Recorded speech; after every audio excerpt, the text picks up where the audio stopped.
Your e-mountain bike can make all sorts of noises when you're out there riding on the trail. It could be coming from your motor, your battery, or maybe just some bad maintenance of the bike and your components. So here's the top noises you need to be listening out for.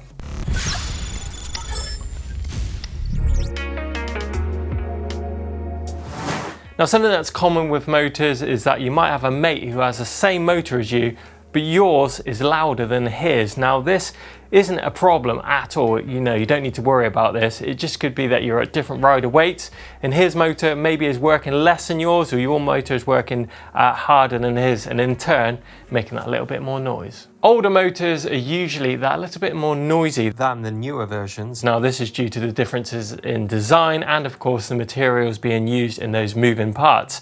But it could be with those older motors that it needs a bit of maintenance, such as a new set of bearings. Warning signs could be a rough feeling crank on every pedal revolution, could denote that the crank bearing, the main crank bearing, is rough and needs replacement. Or if you're climbing up a hill under load and you hear a screeching noise coming from your motor, this could be that you've got an internal drive belt in that motor about to snap.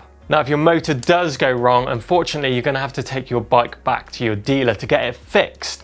But if you haven't got any warranty in place on your e-mountain bike, well, there's lots of third-party e-bike motor repair shops out there which will take your motor, strip it down, fit all the new pieces that you need and get you back out on the trails pretty sharpish.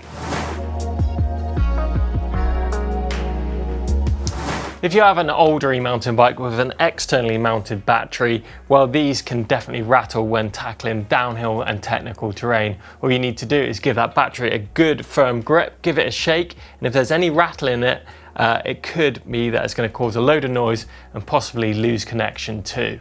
Now, to remove that rattle, if you've got a Shimano battery on your bike, well, you can adjust the cradle that the battery sits into. In turn, you're going to reduce that rattle and maybe remove some of those connection issues too.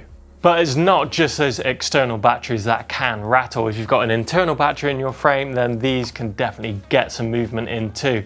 Now, a lot of the internal batteries will have little pads and spaces on them that can get dislodged when removing that battery, say for instance on charge and things like that.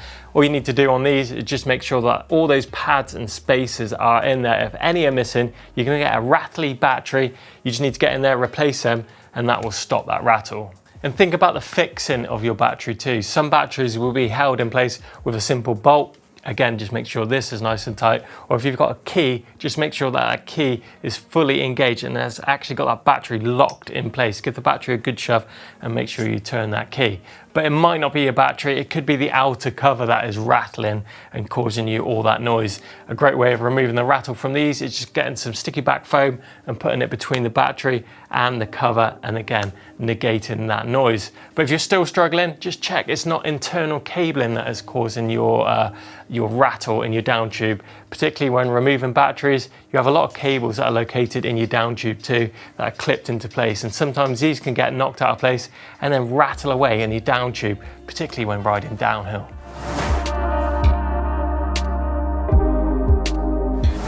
Now, a noise that will absolutely do your head in when you're out and about on the trails is a creaking coming from your motor area.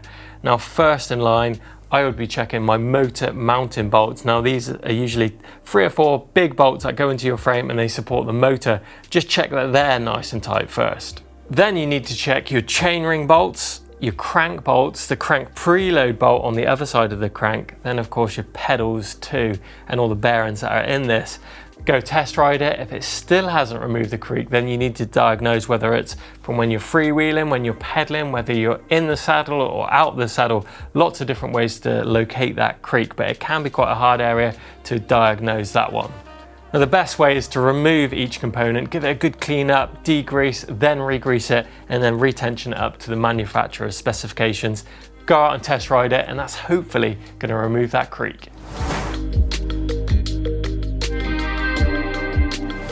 Now, a noise we're all familiar with is chain slap. Now, this is where the chain slaps on your chain stays or sometimes your seat stays. Now, there's a few different ways we can remedy this noise. Firstly, is to make sure that your chain stay protection and your seat stay protection is in good working order and it's not all worn out.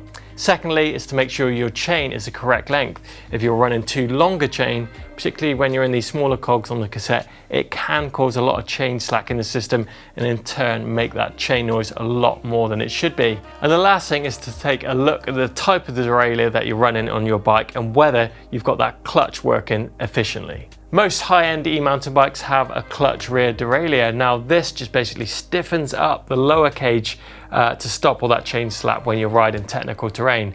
Now Shimano have an on and an off lever. If you are riding tech terrain, just make sure that clutch lever is turned on. Both Shimano and SRAM will require some adjustment and maintenance just to make sure you're getting the most out of that clutch. An area of your e-mountain bike that can be a big source of noise is going to be your chain and cassette, and this can be for a number of different reasons. Number one on my list is going to be that you've got a worn chain and cassette, meaning that you're going to get jumping coming from that chain and cassette under load, particularly when you're in these smaller cogs. When you're riding along, putting a lot of power through this, the chain can skip over your cassette and make a load of noise. Clunking under load is not a good one. Next up could be a damaged link in your chain. Now every time your chain link goes round, you're going to get a bit of a noise coming from your chain. You need to inspect the chain and find that culprit. Now another noise that can come from your chain and cassette is badly adjusted gears. Now this is where your derailleur thinks it either wants to go up a gear or down a gear, doesn't quite know where it is. Easy to remedy this one. All you need to do is either increase or decrease the amount of tension in your gear cable, and this can be done up at the shifter. But if you've done all that and you've still got a bit of shifting issues going on, it could be a bent derailleur hanger. You can get these straightened, but it's a lot easier and safer to put a fresh one on there. Once you've fitted that new derailleur hanger, it should restore that shifting as it was when it was new. And that's it, all the most common noises that we hear on our e-mountain bikes. Love to hear what you guys and girls have heard on your e-mountain bikes and how you've remedied it too. Get involved in the comments box down below. Give us a thumbs up if you enjoyed today's video. Make sure you subscribe to us here on EMBN, and whilst you're there subscribing, get into the EMBN shop for all the latest new kit.